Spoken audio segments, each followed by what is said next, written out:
Yang kami hormati Ibu Bapak sekalian, para para leader yang ada di KLHK yang sangat concern dengan PUG. Jadi Ibu Bapak sekalian ini adalah gender leader yang ada di KLHK nih. Jadi andalan kita semua, andalan kami semua, bagaimana agar tujuan yang mentransformasikan dari netral gender menjadi neutral gender ini menjadi kenyataan. Jadi sebenarnya kami berharap nih Bapak Ibu semua ini bisa membumikan apa yang sudah menjadi tujuan utama dari kegiatan kita semua. Kami ucapkan terima kasih kepada Bapak sekalian yang sudah hadir untuk pertemuan pertama yang sebenarnya dijadwalkan bulan Juni, tetapi karena berbagai hal, maka bisa terlaksana di bulan Juli, di awal bulan Juli, di tanggal 2 ini. Kalau melihat dari kontennya sebenarnya yang akan dibahas di awal ini, yaitu adalah gender, social inclusion, dan equity. Itu yang akan kita bahas, yang nanti ditampilkan oleh 7 orang jagoan kita, 7 orang leader kita. Nah, alhamdulillah, jadi dari 7 yang akan kita dengarkan di siang hari ini, Bu Direktur PKPS kelihatannya berhalangan, ada Bu Belinda sudah hadir, kemudian Bu Sisil sudah hadir, Bu Emma, Bu Eti, Pak Kus, dan Pak Iksak mudah-mudahan sudah hadir. Kalau yang untuk metodologinya saya kira Bapak Ibu sekalian sudah paham semua. Nanti Pak Dani sebenarnya sudah pernah menyampaikan apa sih yang disebut dengan pecah-kucah gitu ya. Bagaimana menuturkan sesuatu dengan storytelling, tapi dengan waktu yang kalau tidak salah 7 menitan begitu ya kemarin itu. Sehingga bisa menyampaikan secara lugas, tuntas, semua aspek-aspek yang akan disampaikan. Kami berharap bahwa ruang percakapan ini, khusus untuk tingkat tinggi antar pimpinan di KLHK, bisa dimanfaatkan dan bisa mendapatkan wawasan yang lebih luas untuk saling sharing gitu ya. Baik itu menyangkut masalah pengalaman, mungkin masalah hal-hal lain yang terjadi di institusinya. Dan diharapkan ini menjadi satu terobosan, satu inovasi, inisiatif-inisiatif baru dalam rangka untuk pengarusutamaan gender di masing-masing unit kerja. Saya selaku Ketua Panitia mengharapkan ini menjadi satu momentum besar, karena ketika yang pertama ini sudah dibuka, diharapkan untuk yang berikutnya sampai dengan 10 kali pertemuan, kita akan dipermudah dan dilancarkan. Selamat mengikuti GLAD Leader Summit. Terima kasih banyak dan kita mengapresiasi sekali apa yang sudah akan disampaikan nanti oleh Ibu Bapak sekalian. Kemudian untuk Mas Dani, terima kasih. Nanti mungkin Mas Dani akan menyampaikan lebih awal terkait dengan atau menjadi moderator ya untuk melakukan Gender Leader Summit ini yang pertama.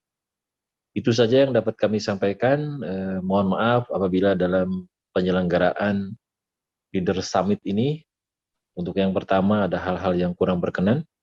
Mudah-mudahan ini bisa menjadi wadah yang terbaik buat kita semua. Demikian yang dapat kami sampaikan. Terima kasih. Dengan mengucap Bismillahirrahmanirrahim, maka Gender Leader Summit yang pertama saya nyatakan dibuka dengan resmi.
Selamat siang, Bapak Ibu sekalian, glider.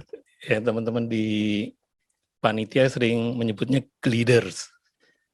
Jadi hari ini kita masuk ke pertemuan yang kedua sebenarnya, karena jumlah pertemuan kita kurang lebih yang wajib itu 10, sedangkan ini adalah pertemuan yang kedua. Nah, pertemuan yang kedua agak berbeda dengan pertemuan pertama. Setiap pertemuan ganjil itu sifatnya pengkayaan untuk memahami konteks dan konten, sedangkan pada pertemuan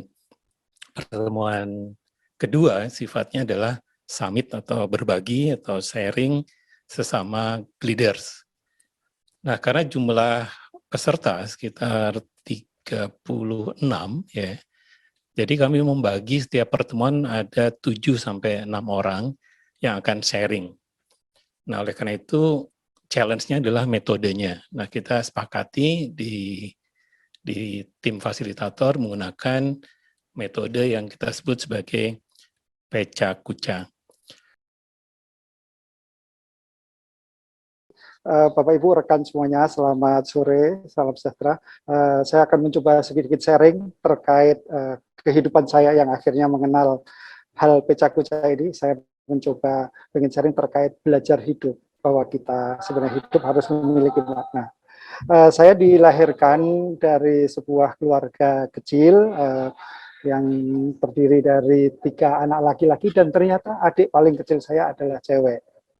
Dan jarak antar ketiganya, kemudian sama yang keempat, ini jaraknya jauh-jauh. Saya dengan kakak saya 6 tahun, saya dengan adik saya 7 tahun, adik saya dengan yang paling kecil cewek itu 11 tahun. Barangkali ini adalah suatu strategi dari orang tua saya yang mereka menyadari bahwa bapak saya seorang guru SD dan ibu seorang pedagang, tidak bisa memberikan modal dalam bentuk harta untuk kehidupan masa depannya. Nah, ini ibu saya, dan saya waktu menikahkan adik saya yang paling kecil. Jadi harapannya Bapak Ibu saya memberikan modal hanyalah melalui pendidikan. Saya dilahirkan di sebuah desa ataupun perkampungan di dekat Muntilan di sana. Jadi secara keseharian kehidupan saya banyak bermain di sawah, dengan alam, di kali bersama teman-teman baik cewek maupun cowok.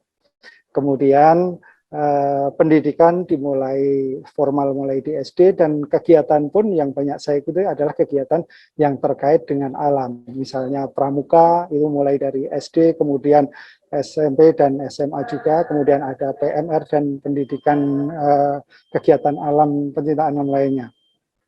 Termasuk mulai perkembangan yang lebih luas adalah ketika SMA, karena saya sekolah di SMA yang sudah berupa kota, yaitu di Yogyakarta, berkenalan dengan teman-teman yang berasal dari sudut pandang yang lain-lain.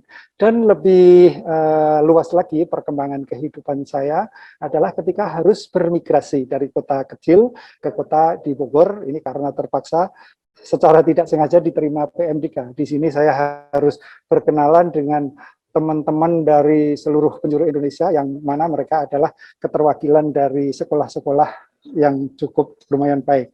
Kemudian di sini di ITB saya mencoba pengen masuk ketika di tingkat 2 adalah memilih jurusan atau fakultas, karena di sini saya sudah berkeinginan untuk sesuatu yang selalu dekat dengan alam, dan ternyata saya masuk ke Fakultas Kehutanan. Dan sebenarnya pilihan utamanya bukan Fakultas Kehutanannya, tetapi adalah kegiatan yang ada dekat dengan alam dan ada menggambarnya, yaitu waktu itu sudah lebih fokus bukan ke Fakultas Kehutanan, tapi jurusan Konservasi Sumber Daya Hutan. Ketika masih mahasiswa itu juga di tingkat akhir, saya ikut kegiatan di laboratorium sebagai asisten untuk lebih mendedikasikan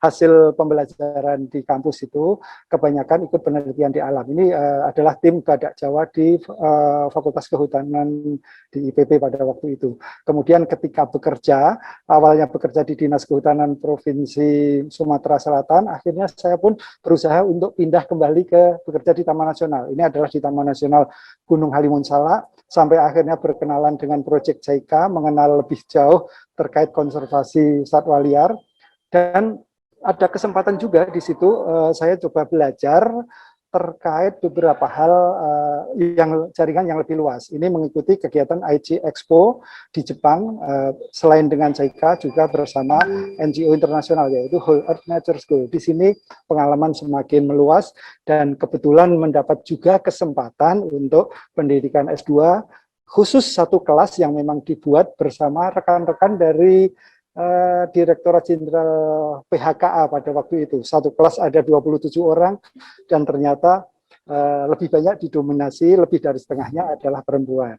Kemudian sempat juga mendapat sedikit pembelajaran untuk berpikir off the box melalui programnya Vibrant pada waktu itu bersama beberapa rekan juga. Kan dari pembelajaran ini saya mencoba mengaplikasikan bagaimanapun caranya untuk menjadi seseorang yang bisa menjadi agen perubahan meskipun sedikit di lingkungan kerjanya. Kesempatan berikutnya mendapatkan peluang ketika waktu bekerja di Taman Nasional Gunung Leuser untuk melihat pengelolaan kawasan konservasi salah satu taman nasional tertua di dunia, yaitu Yellowstone National Park. Di sini bertemu dengan rekan-rekan dari pengelola hutan konservasi yang lain di seluruh dunia, dan disinilah kesempatan saya mencoba juga memperkuat aplikasi dari pengalaman tersebut bahwa Taman Nasional sangat bermanfaat, dianggap bermanfaat adalah apabila sudah memberikan manfaat langsung kepada masyarakat di sekitarnya. Nah, ini adalah di Taman Nasional Gunung Leuser di Tangkahan yang tadinya dua desa itu adalah illegal loggers menjadi pelaku wisata alam yang akhirnya melindungi Taman Nasional. Dan kesempatan ini saya gunakan untuk ketika bekerja ditugaskan di Taman Nasional Gunung Cermai, ternyata sudah ada sekitar 54 objek wisata yang seperti Tangkahan juga. Di sini adalah basisnya dikelola oleh masyarakat. Jadi tinggal menguatkan pendampingan masyarakat dalam mengelola wisata alam secara berkelanjutan. Nah, dari perkembangan pengelolaan wisata alam tersebut, akhirnya masyarakat pun merasa bahwa Taman Nasional itu memberikan manfaat berkelanjutan. Jadi ketika ada kebakaran hutan, mereka akan membantu, tidak pandang bulu, lelaki ataupun perempuan, ikut memadamkan dan menjaganya. Nah, kemudian ada kegiatan yang lain lagi, selain wisata alam, adalah mencoba menarik sumber daya ataupun faktor-faktor eksponen yang lain yang di luar sini untuk berpartisipasi meningkatkan kekuatan masyarakat di dalam salah satunya melalui wisata alam dan adopsi pohon. Ini adalah dari Dharma Wanita KSDAI Pusat ikut berpartisipasi hal tersebut. Nah, poin terakhir yang saya pelajari di sini adalah ternyata untuk mencoba menjadi agen perubahan, merubah dunia, itu mau nggak mau harus dimulai dari diri kita sendiri. Dan memang tidak mudah, dan terutama diawali dari diri sendiri, kemudian ke lingkungan yang paling dekat, yaitu di Balai Taman Nasional Gunung Cermai. Mungkin itu saja, terima kasih. Wassalamualaikum warahmatullahi wabarakatuh. Assalamualaikum warahmatullahi wabarakatuh. Saya Belinda Amargono dari Direktorat IPSDH di Jen PKTL. Siang hari ini ingin berbagi cerita. Cerita ini tentu ada kaitannya dengan PUG nantinya, tetapi topik ceritanya adalah mengenai penafsir perempuan. Nah, penafsir perempuan ini memang saya memulai dengan kondisi hutan ya. Kita tahu hutan kita itu beragam, ada yang lahan, itu harus ada data dan informasinya. Informasinya harus ada karena dengan itulah kita bisa mengambil kebijakan. Untuk mengumpulkan informasi itu banyak caranya. Salah satunya mungkin dengan melalui survei terestrial. Ini Indonesia itu mempunyai hampir 4.000 plot tersebar di seluruh Indonesia. Semuanya itu harus dikumpulkan datanya dan pekerjaan di lapangan ini cukup rumit. Ini ada gambaran bagaimana kerumitan atau kesulitan di lapangan. Silahkan lihat dulu. Volumenya tidak keluar. Tapi ini menggambarkan teman-teman di BPKH, jadi kan BPKH Manokwari, mereka di plot klaster TSP-PSP mengumpulkan data lapangan. Jadi dalam hal ini memang mengumpulkan data lapangan ini cukup rumit. Namun demikian, para Serikandi di Dijen PKTL ini tidak gentar. Kami pun tetap melakukan pengumpulan data ini di lapangan. Namun demikian memang ada berat ya, karena kadang-kadang untuk klaster ini kita bisa harus 3 minggu di lapangan. Ada cara lain untuk mengumpulkan data, yaitu dengan menggunakan data penginderaan jauh. Data penginderaan jauh ini mungkin mengurangi kegiatan di lapangan, jadi ada alternatif untuk tidak terlalu berat di lapangan. Namun ada pekerjaan-pekerjaan lain untuk membuatnya menjadi informasi, yang sebetulnya cukup berat ya. Nah ini contoh beratnya. Kalau Bapak Ibu lihat bagaimana kita membawa informasi ini dari citra satelit menjadi data informasi, ini rumit seperti membatik, ya, membatik. Jadi rumitannya seperti itu. Nah ini sebetulnya dibutuhkan ketelitian, keseriusan, tahan bosan dan sebagainya. Itulah peran penafsir. Saya sendiri seorang penafsir memulainya. Ini kebetulan ada 3 orang penafsir pertama perempuan, Mbak Mela, saya sendiri sama Mbak Sari. Kami memulai dari awal hanya bertiga lah kira-kira dan terus mengembangkan diri sampai saat ini. Tapi ini menjadikan gambaran bahwa dulu kami sangat sedikit. Nah, ini pekerjaannya memang cukup rumit seperti membatik itu, kecil-kecil dan sebagainya, kemudian nanti harus digabungkan dalam per pulau, kemudian seluruh Indonesia dan sebagainya. Nah, intinya ini membutuhkan pekerjaan yang serius itu tadi, betah berada di belakang komputer, mungkin tidak kelihatan dan sebagainya. Ini adalah saat ini para penafsir wanita yang sudah ada.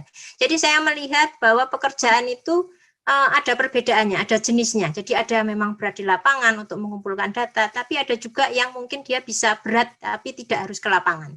Berat dalam arti harus teliti, serius. Nah, ini saat ini penafsir yaitu penyedia data itu jumlahnya sudah seluruh Indonesia 184 orang.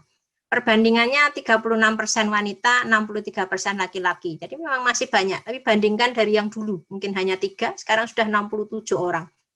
Nah, ini pekerjaannya memang lebih spesifik ya, dalam arti dia mungkin dibutuhkan sifat-sifat ketekunan, keseriusan itu tadi, tidak bosan, dan mungkin nggak kemana-mana, dia hanya di tempat aja. Nah, ini saya melihat bahwa ada sifat-sifat pekerjaan yang berbeda-beda, namun sebetulnya mereka memberikan kontribusi yang juga sangat besar. Ini contohnya, hasil penafsiran yang rumit itu tadi, dia sebetulnya menghasilkan peta seperti ini, 23 kelas seluruh Indonesia. Dan ini tidak hanya satu saja, tapi series, informasinya series. Karena untuk tanpa series tidak bisa dipakai untuk pengambilan keputusan. Nah, ini gambaran bahwa hasil yang kelihatannya batik. Nah, ini setelah kita grouping dari 23 kelas jadi 2 kelas saja, hutan dan tidak berhutan, kita bisa melihat bahwa ada perubahan dinamika kondisi hutan kita. Ini mungkin teman-teman tidak melihat bahwa pekerjaan yang hanya membatik sebetulnya efeknya bisa sampai ke sana, memberikan masukan bagi para pengambil keputusan. Ide ini datang karena saya memang dari kecil tomboy dan saya besar juga dari lingkungan yang banyak prianya. Di awal-awal tidak terasa, tapi ternyata semakin ke sini kami melihat bahwa ada pekerjaan-pekerjaan yang secara sifatnya memang bagusnya ditangani laki-laki dan bagusnya ditangani perempuan. Saya kemudian berusaha meningkatkan diri dengan sekolah S2 sampai sekolah S3 di bidang informasi geospasial.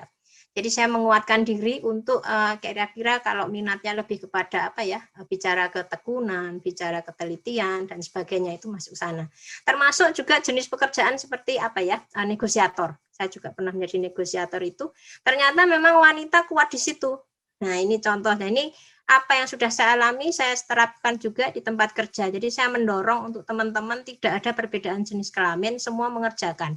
Wanita bekerja teknis, laki-laki juga bisa bekerja ke administrasi. Saya punya staf yang senang sekali mengurusi surat, happy sekali, padahal dia laki-laki. Jadi saya rasa itu sesuatu yang biasa. Nah, ini adalah para penafsir yang saya ceritakan tadi.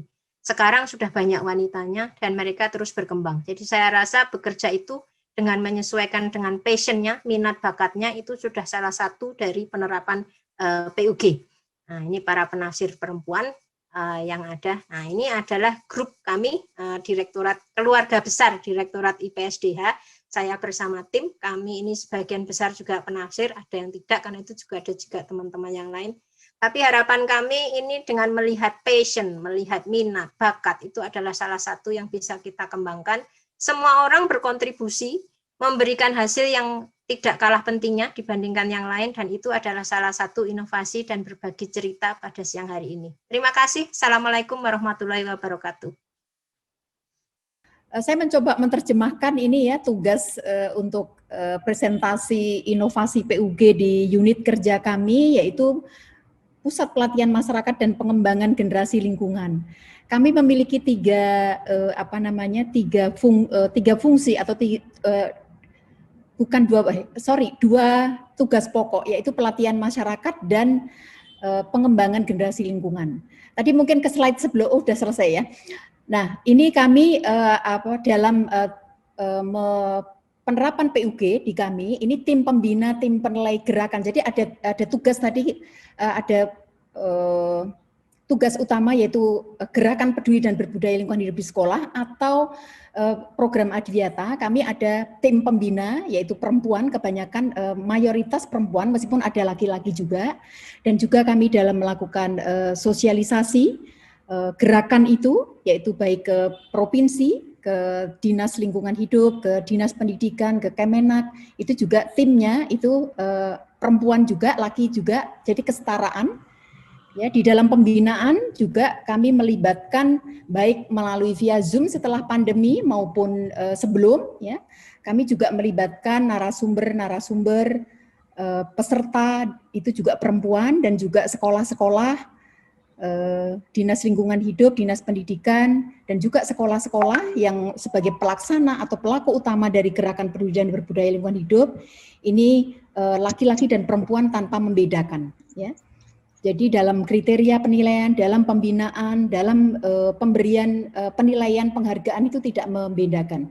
Kegiatan yang kedua adalah peningkatan kapasitas untuk generasi muda, yaitu salah satunya Saka Kalpataru dan Wanabakti, yaitu untuk lingkungan hidup dan kehutanan dengan mempertimbangkan proporsionalitas kesetaraan antara laki dan perempuan.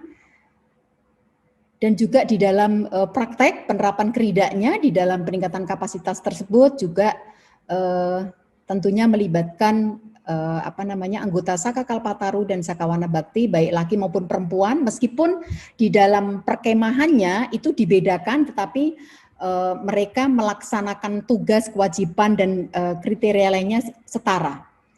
Kami juga ada kegiatan untuk menggerakkan komunitas dan juga lembaga masyarakat peduli lingkungan. Kami dalam sasaran target kami, komunitasnya kami melibatkan Dharma Wanita, IWAPI, ya.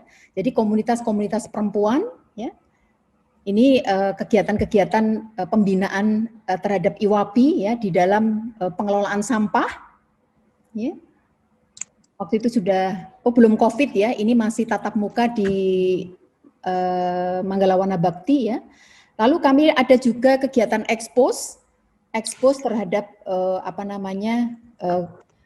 komunitas tadi, aksi-aksi komunitas maupun generasi muda tadi, ya. Jadi ini untuk pembuatan minyak jelantah menjadi sabun mandi maupun cuci, ya. Ya, lalu juga kami menggerakkan generasi muda dan juga lembaga masyarakat komunitas dengan lomba-lomba, ada lomba pidato dalam rangka Hari Hutan Internasional, lomba menggambar, dan juga lomba-lomba aksi, inovasi maupun kreasi lainnya dalam rangka pengelolaan lingkungan dan juga pengelolaan sumber daya hutan. Lalu dalam penyusunan kursil, kami kan Pusat Pelatihan Masyarakat, kami juga memasukkan ke dalam kursil itu kesetaraan gender, ya, di dalam persyaratan pelatihan, mungkin bisa dilihat tapi tidak kelihatan ya di dalam persyaratan pelatihan di dalam kursilnya, dan juga di dalam memberikan fasilitas dan bantuan alat kepada peserta pelatihan. Jadi peserta pelatihan kami berikan alat untuk produksi sederhana, tidak membedakan antara laki-laki dan perempuan. Bahkan untuk pelatihan pengolahan sampah untuk budidaya maggot, itu perempuan justru yang menonjol di situ semangatnya. Lalu juga melibatkan perempuan sebagai narasumber dan juga instruktur dalam setiap pelatihan. Ya, justru perempuan ini kami punya narasumber perempuan yang sangat inspiratif, sangat semangat dan sangat sayang almarhum tapi sudah dipanggil oleh Yang Kuasa Ibu Mutia.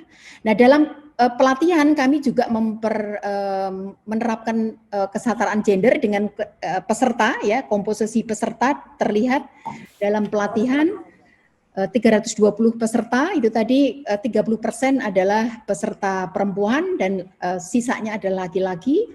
Dan ini dalam penerapan hasil-hasil pelatihan ini dalam pengolahan maggot ini perempuan juga tidak kalah tangguhnya, ya. Jadi tidak ada perbedaan di sini, ya, dalam pelatihan. Demikian juga di dalam kebijakan-kebijakan kami, di dalam penganggaran kami, di dalam Renstra kami, Renstra yang diterjemahkan dalam Renja tahunan, dan juga dari eselon satunya yaitu BP2SDM kami terjemahkan dalam Renstra dan Renjanya Puslatmas, ya, kami sudah menerapkan atau mencantumkan PUG tadi. Demikian juga dalam Sarpras, kami dalam fasilitasi Sarpras ada ruang parkir, ruang laktasi, kami sudah siapkan di kantor kami. Saya kira masih ada. Cukup sekian, semoga nanti bisa diberikan masukan, ya, Mas Dani, Mas Arfan, Bapak Ibu. Saya mencoba nih, ternyata begini ya, pecah kuca ya, deg-degan juga nih. Terima kasih. Assalamualaikum warahmatullahi wabarakatuh. Bapak dan Ibu, pada kesempatan ini kami ingin berbagi dengan Bapak dan Ibu mengenai perjalanan hidup kita from cradle to chair, dari ayunan ke kursi kita saat ini, yaitu kursi di jabatan eselon 2. Pertama kami ingin memulai bagaimana saya dibesarkan. Jadi saya banyak belajar dan itulah yang membentuk kepribadian diri saya. Ini adalah foto saya dipangku oleh almarhumah ibunda saya. Ibu saya mengajarkan bahwa hidup itu harus tegas. Kemudian saya punya 3 nenek dan 3 nenek ini memberikan contoh kemandirian. Dan ini ayah saya mendidik semua anak-anaknya egaliter. Tidak ada perbedaan, anak laki-laki dan anak perempuan semua mendapatkan kesempatan yang sama. Untuk itu kemudian di slide berikutnya, saya tumbuh dengan inspirasi saya bahwa saya menginginkan adanya kesetaraan peran antara kaum laki-laki dan kaum perempuan. Dan itu membentuk apa yang saya capai saat ini, dan saya menggunakan kesempatan kursi saya itu bagaimana saya bisa berkontribusi untuk dapat membangun adanya kesetaraan. Dalam konteks sesuai dengan tusi saya di dalam Paris Agreement, di sana disebutkan mengenai gender equality. Kemudian di dalam dokumen First NDC Indonesia, kita juga dari Indonesia memperjuangkan adanya masuk teks mengenai kesetaraan gender. Jadi secara internasional sangat diakui adanya keterkaitan antara isu perubahan iklim dan gender.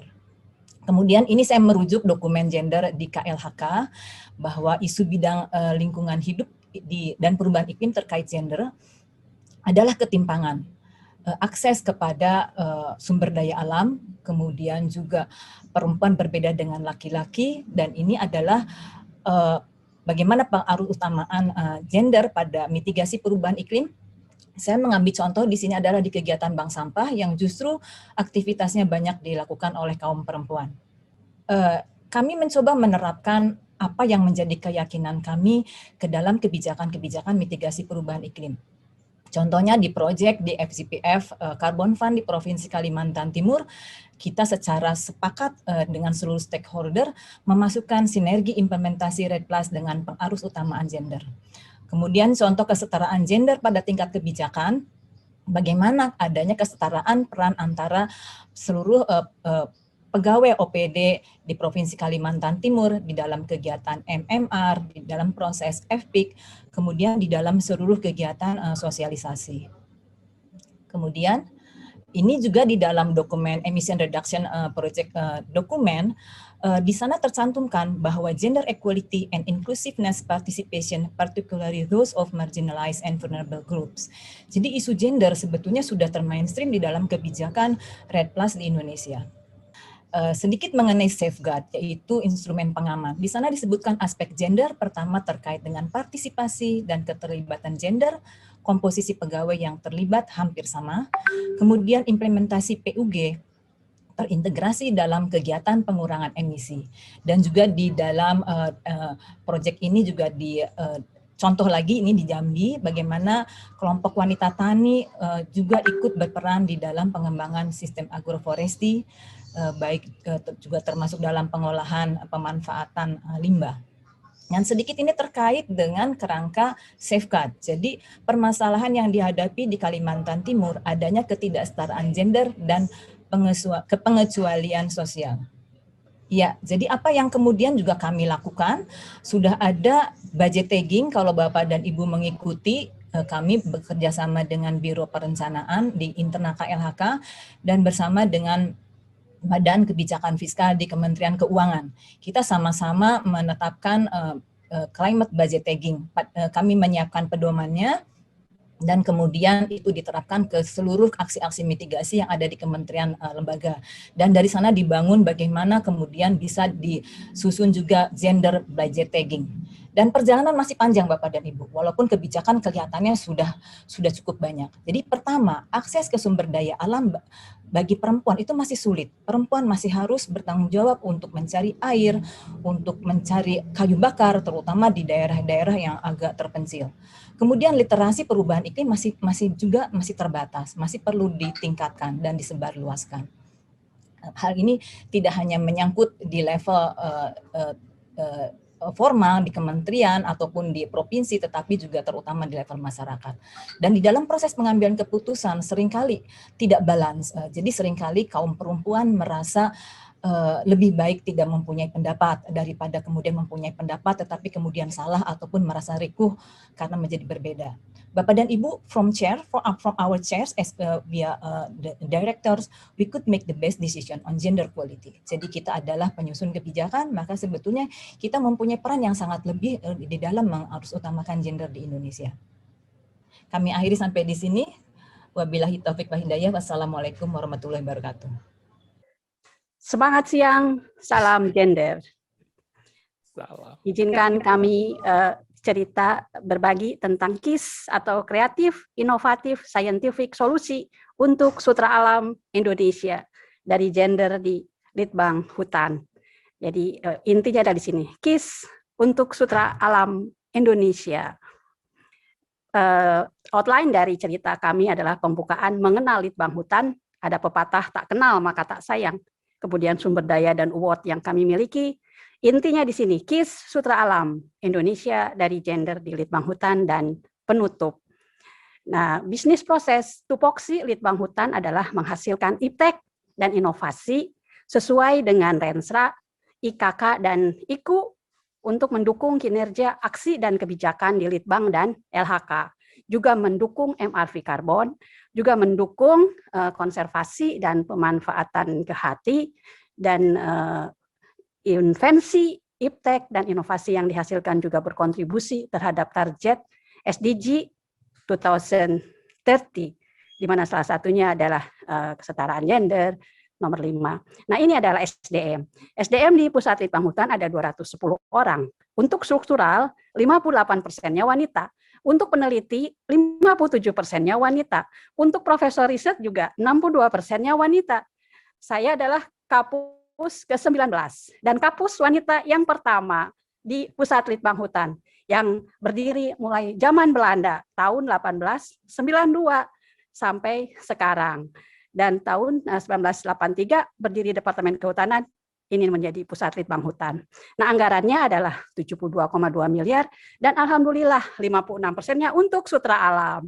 Dan ini lokus penelitiannya di kawasan hutan dengan tujuan khusus serta hutan penelitian yang berada di Dramaga dekat IPB University sampai ke Carita Cikole. Dan laboratorium, ini telah sehari-hari peneliti di sini tempatnya, mulai dari laboratorium sutra alam sampai ke laboratorium mikroba di Introfsisi. Ada juga laboratorium tanah hutan. Nah, penguatan IT dan sistem informasi kami anggap penting sebagai knowledge support system untuk pengambil kebijakan.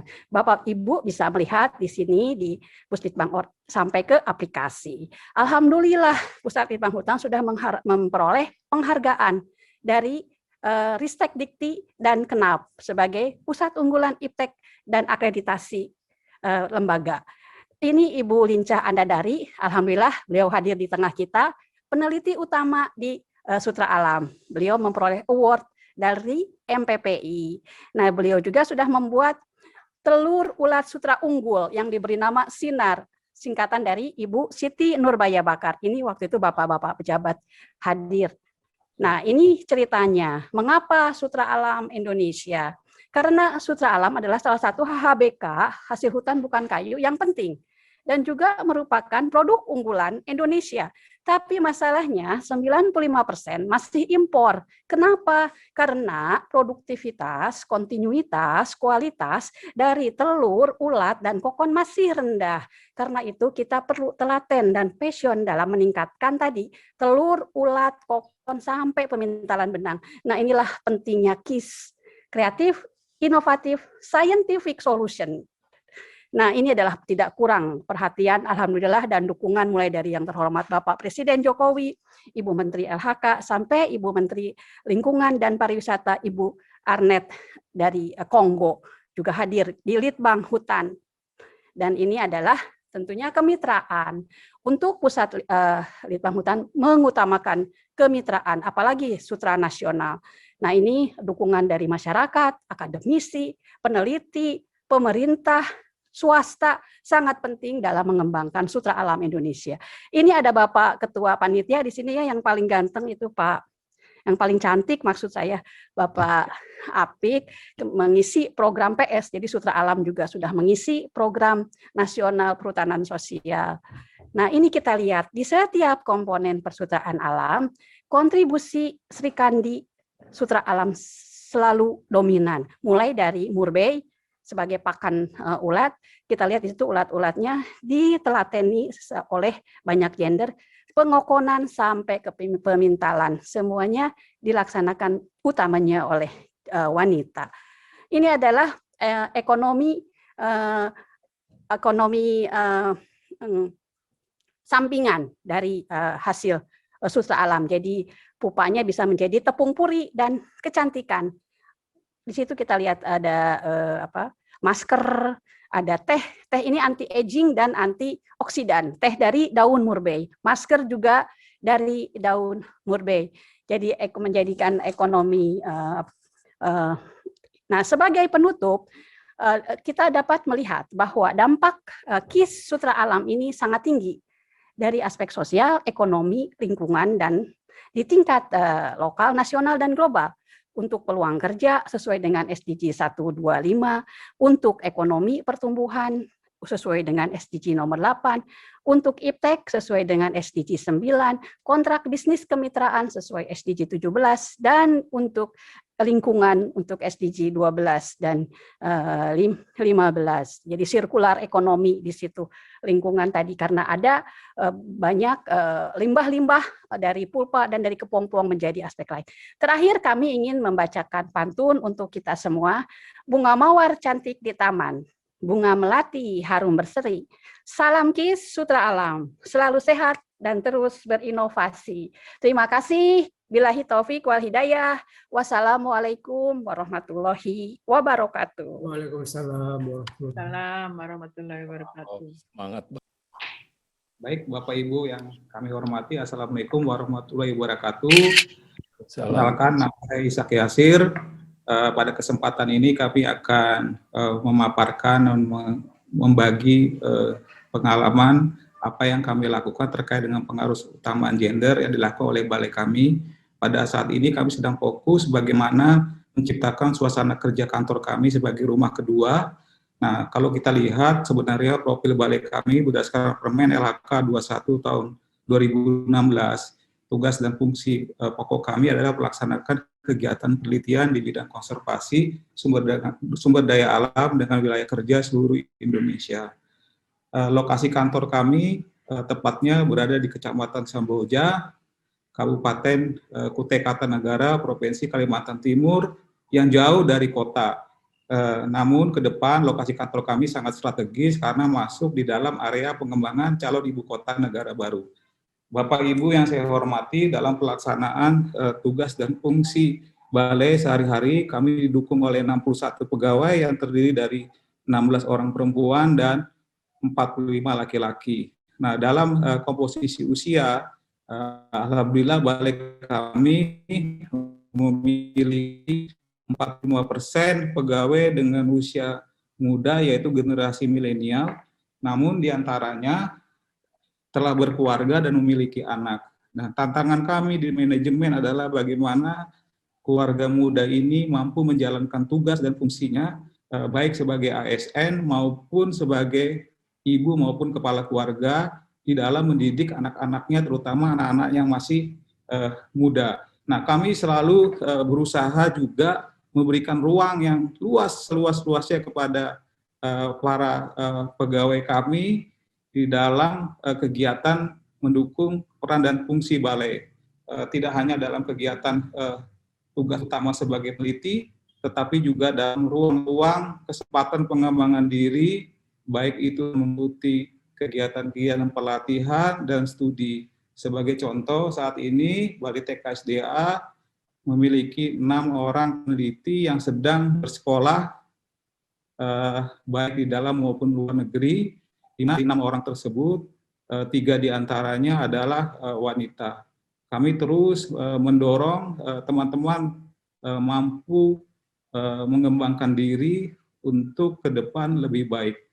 Kami juga terus berupaya mendorong kawan-kawan untuk mengembangkan diri, karena kalau di dunia penelitian pengembangan kapasitas sangat penting dan studi menjadi bagian penting juga di dalam meningkatkan kemampuan dan kompetensi kawan-kawan di peneliti. Selain itu juga kami sangat fokus di dalam memberikan kenyamanan bekerja bagi kawan-kawan di kantor, di mana kami memberikan ruang kerja yang nyaman bagi pegawai kami, termasuk kami berusaha dengan menyediakan musola, toilet, dan juga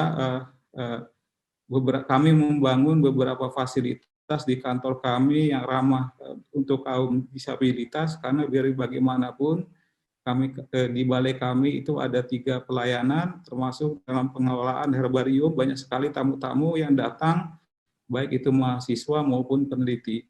Nah, apa yang telah kami lakukan itu memberikan dampak positif terhadap kinerja balai. Banyak sekali hasil-hasil penelitian yang telah kami hasilkan, dan itu semua dampak dari apa yang telah kita berikan ruang-ruang kepada peneliti kami, terutama peneliti-peneliti muda dengan gender wanita. Pengakuan yang telah kami dapat dari apa yang kami lakukan, alhamdulillah pada tahun 2020 kami telah mendapat predikat wilayah bebas korupsi atau WBK dari Menpan RB. Kenapa kami dapat? Kalau kita lihat di dalam prosesnya kami telah melakukan 6 area manajemen perubahan, yang diantaranya kami sangat fokus di dalam mengimplementasikan kesetaraan gender. Bapak Ibu yang saya hormatin, tantangan kami tentu masih banyak saat ini.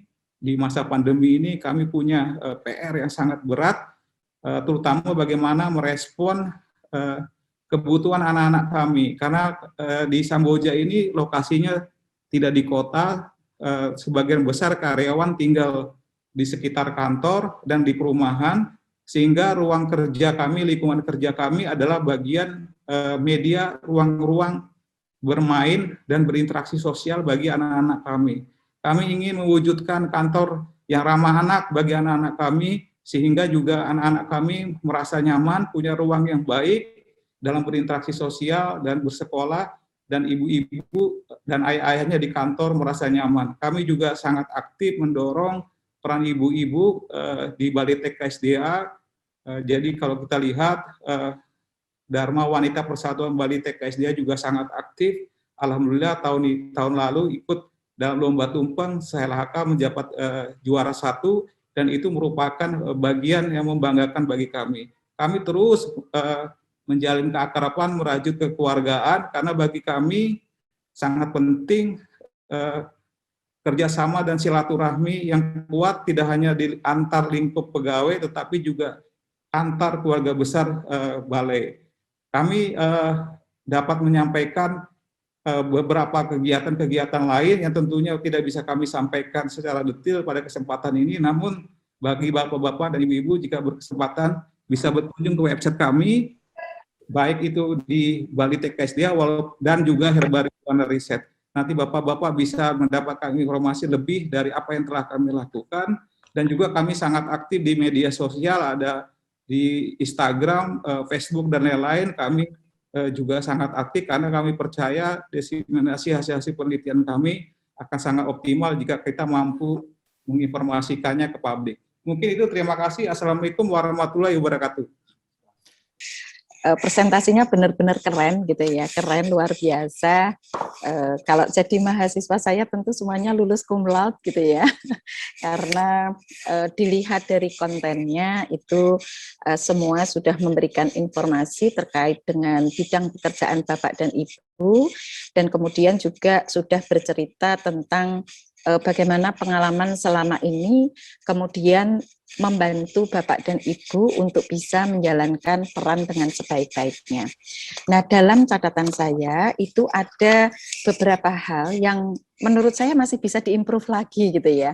Karena kan kita ini sedang berbicara tentang hal-hal yang berkaitan dengan gender.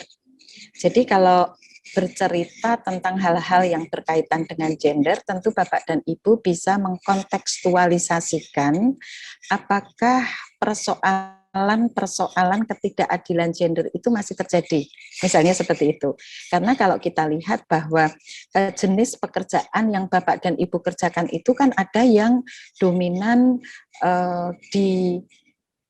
diasosiasikan dengan pekerjaan perempuan, misalnya tadi tentang sampah gitu ya. Pada umumnya orang mengasosiasikan persoalan sampah itu dengan perempuan misalnya.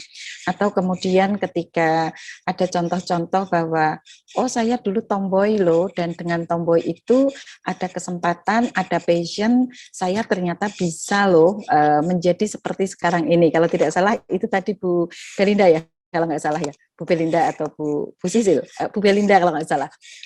Jadi Bapak dan Ibu mengkontekstualisasikan apa yang sudah dialami selama hidupnya untuk kemudian bisa memberikan penegasan-penegasan gitu. Bahwa sebetulnya ternyata ketika lingkungan itu mensupport, itu kita bisa loh bekerja dan berkembang seperti yang saat ini Bapak dan Ibu alami. Tentu saya sangat terkesima dengan bagaimana Bapak dan Ibu memberikan contoh bahwa Ibu itu ternyata menjadi inspirasi utama loh, sehingga kita bisa seperti ini gitu ya.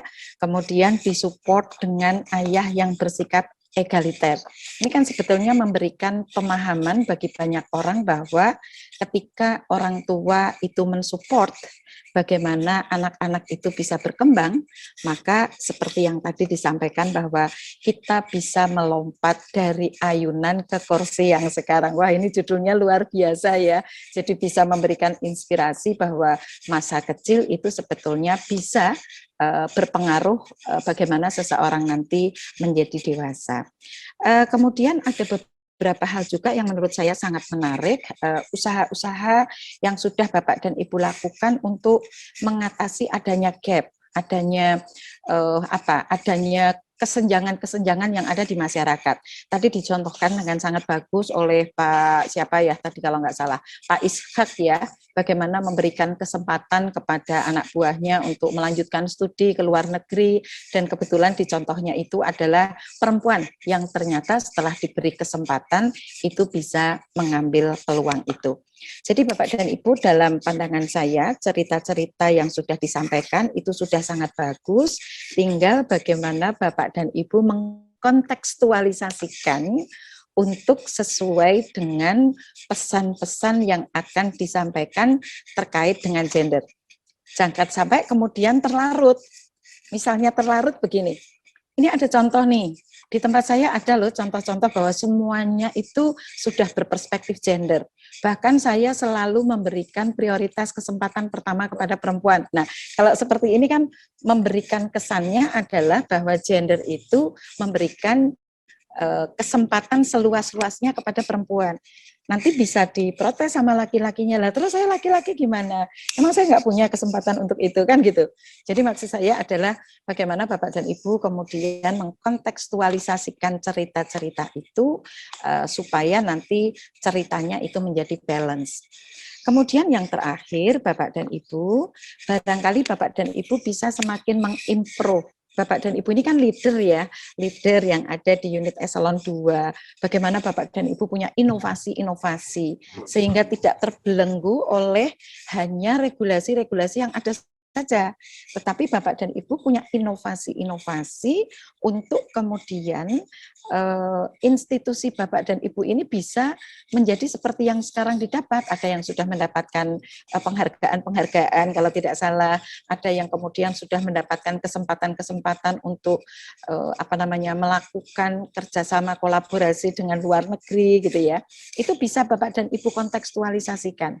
Bagaimana Bapak dan Ibu melakukan inovasi-inovasi, bagaimana Bapak dan Ibu mengembangkan kebijakan-kebijakan untuk mensupport keadilan dan kesetaraan gender, dan bagaimana Bapak dan Ibu menggerakkan seluruh komponen yang ada di dalam bidang pekerjaan Bapak dan Ibu untuk mensupport keadilan dan kesetaraan gender. Saya kira Bapak dan Ibu tidak perlu ragu-ragu untuk berani mengatakan bahwa saya pernah mengalami adanya perlakuan yang bias, tetapi setelah melalui perjalanan ini saya kemudian bisa keluar dari koridor itu, misalnya seperti itu. Itu sah-sah saja Bapak dan Ibu disampaikan. Saya kira itu Mas Dhani sedikit catatan dari saya. Kemudian ada satu lagi. Ini kan kita lagi saling belajar ya, saya juga lagi belajar nih bagaimana ngomong, melihat ke kamera dan sebagainya. Kadang-kadang kita agak gelisah dengan penampilan kita di depan kamera gitu ya. Mungkin Bapak dan Ibu nanti bisa lebih santai lagi pada saat berbicara, tidak perlu merasa ini saya lagi diamati loh, saya lagi dinilai loh gitu ya. Karena saya lihat kalau Bapak dan Ibu bisa santai, itu nanti akan semakin enak untuk ditonton. Saya kira itu Bapak dan Ibu, sukses untuk semuanya, pokoknya keren banget. Matur nuwun. Assalamualaikum warahmatullahi wabarakatuh. Oke, terima kasih Prof untuk catatannya, dan saya ingin memberikan catatan dari sisi tadi kan ada konten, konteks itu urusannya Profesor Ismi. Kalau saya konteks urusannya adalah seberapa bagus pecah kuca tadi gitu. Secara umum sebenarnya adalah sudah bagus ya. Cuma ada beberapa yang ingin saya memberikan dari catatan bahwa pecah kuca ini kelak sebenarnya bisa dipakai untuk para staf Bapak Ibu semuanya ketika laporan dari lapangan daripada presentasi panjang lebar dan sebagainya dan sulit dimengerti gitu, lebih bagus sebenarnya dengan pecah kuca. 6 menit 40 detik informasi banyak, dan kalau ada informasi yang ingin kita perdalam kita bisa tanya lebih jauh gitu. Nah, pertama sebenarnya kunci di pecah kuca itu adalah awal tuh slide yang pertama ya, openingnya tuh harus strong. Jadi pilihlah cerita yang luar biasa. Jadi saya suka sebenarnya dengan dari Pak Kus ya, kemudian Bu Eti ya, mulai dari foto masa kecilnya. Itu bisa menarik perhatian. Karena konsep di pecah kuca sebenarnya bukan ceramah, dia menghibur. Ya, jadi idenya adalah bukalah pecah kuca dengan slide pertama tuh yang paling menggugah. Ya, jadi bisa dari awal tadi itu paling gampang ya, dari foto dari masa kecil, tentang keluarga, tentang remaja dan sebagainya, itu pasti kita suka dengan foto itu. Tetapi juga bisa dibalik dengan foto kisah suksesnya. Ya, tadi misalnya beberapa foto yang ditaruh di akhir itu sebenarnya lebih bagus ditaruh di awal. Ya, jadi itu akan membuat orang tertarik, kok bisa begitu ceritanya, gimana ya, kok bisa dikunjungi banyak orang seperti itu. Itu seperti misalnya tadi Bu Belinda yang ada foto di air ya, itu akan bagus jadi awal tuh ya, foto timnya ada di terendam gitu di video gambar. Itu sebetulnya video ya, itu ya itu bagus Bu. Sebagai awalan itu bagus sekali untuk menarik, wow apa sih ini ya, kemudian baru masuk ke beberapa informasi yang itu luar biasa. Nah ini sebenarnya perlu latihan bagaimana sebenarnya membuka satu slide itu dengan sesuatu yang bagus, tetapi juga harus difikirkan slide yang terakhir itu juga slide yang paling bagus juga, ya gitu. Jangan terima kasih itu udah biasa orang ya. Jadi justru kasih slide itu yang tadi menguatkan slide yang pertama. Itu catatan saya yang kedua. Catatan yang ketiga, memang ini tantangan yang luar biasa dari Becak Kuca, yaitu bercerita. Nah, syarat bercerita paling gampang adalah cerita tentang dirinya sendiri. Ya, nah, kita sering terjebak untuk menjelaskan. Jadi, don't tell it, show it, kata orang ya. Jadi tunjukkanlah. Jadi waktu misalnya ikut konferensi di luar negeri, ikut satu training di Amerika atau di Jepang, ya ceritain ngapain di sana. Jangan saya training juga di Amerika, training di Jepang, training di Thailand.